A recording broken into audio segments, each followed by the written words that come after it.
Marami sa inyo nagtatanong kung papaano nga ba ako naging youth staff sa cruise ship. And honestly, marami ding curious kung papaano nga ba talaga ang tamang proseso. Kaya naman, in this video, I'll walk you through the application process, especially kung isa kang teacher, mahilig sa bata, o gusto lamang subukan ng life at sea. Maybe this could also be your sign to start your own journey.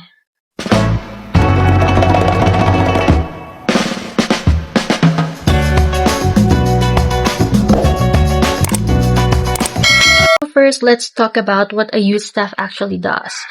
So basically, we are the ones assigned to take care of the kids and teens on board.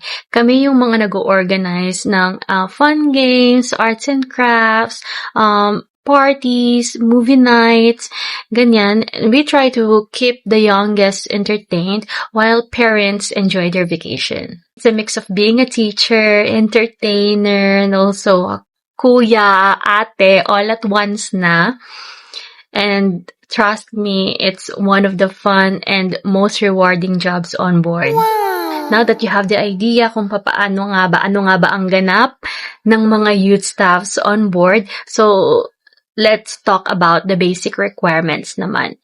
Every cruise line has slightly different requirements, but in general, they're looking for people who have so first, a college degree if graduate ka sa education, psychology, tourism, or anything related sa child course, yun, pasok ka sa banga.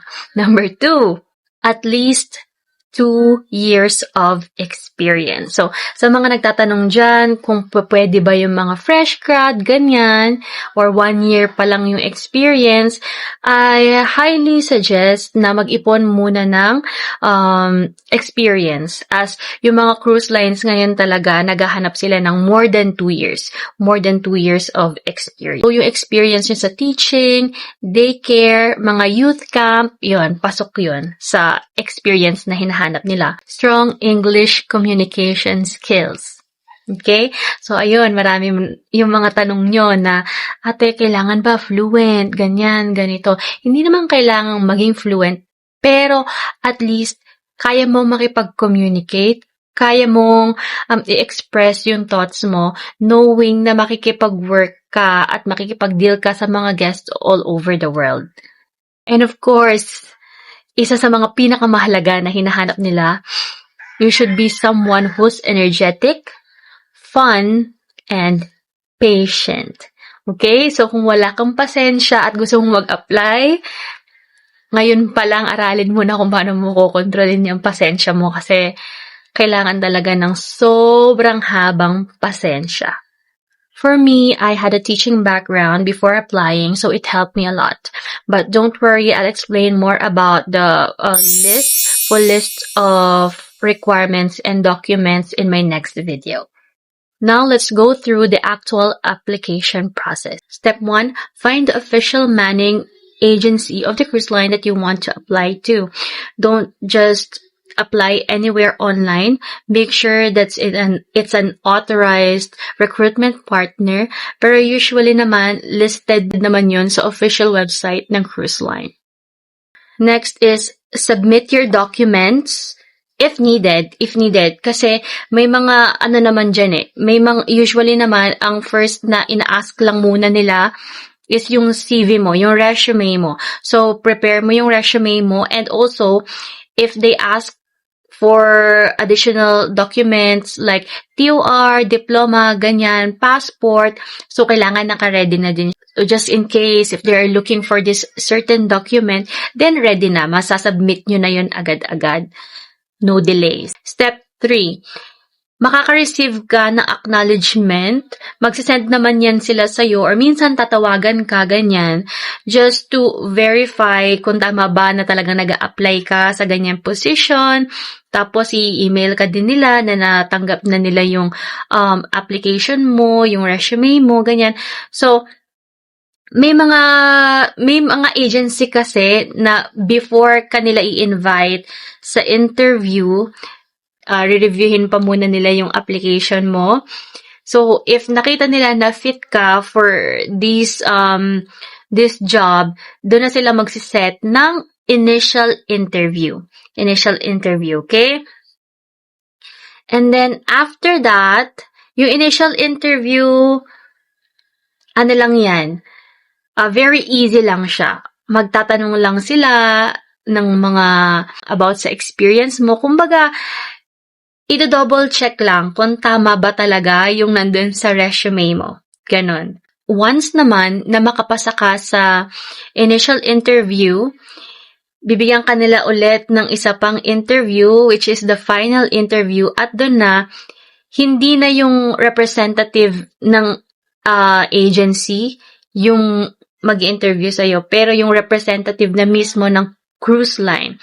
So, doon i-assess ka, yung personality mo, ganyan. So, give your all na guys, once nandun na kayo sa final interview.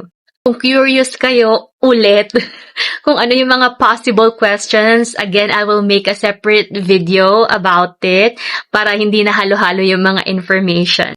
Step 4 naman, once you're selected, dun ka na dadaan sa medical, visa, ganyan, o iba pang process na kakailanganin ni agency para mapasampa ka legally. About naman sa visa and medical stuff, usually sila din naman yung nag-shoulder niyan. So, nothing to worry kasi pag may mga questions na kayo about dun sa mga yan, pwede na kayong magtanong directly kasi sila na bahala dyan para i-guide kayo. And then next naman, yung waiting time na lang kung kailan ka mag-join ng ship, and then magugulat ka na lang, pasampa ka na pala. Pero guys, what I suggest is kung kayo ay currently working, wag munang mag-resign. Bakit?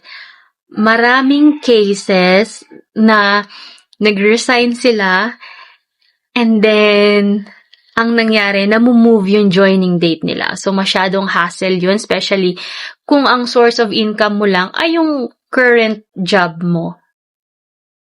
May mga tanong pa dyan na gaano katagal, ganyan, gaano katagal yung hinintay ko bago ako makasampa. Sa experience ko naman, it took me 7 months sa pag-process and all bago talagang nakasampa. Patience is part of the process.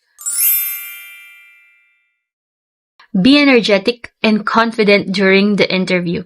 They love seeing your personality. And mention your experience with kids.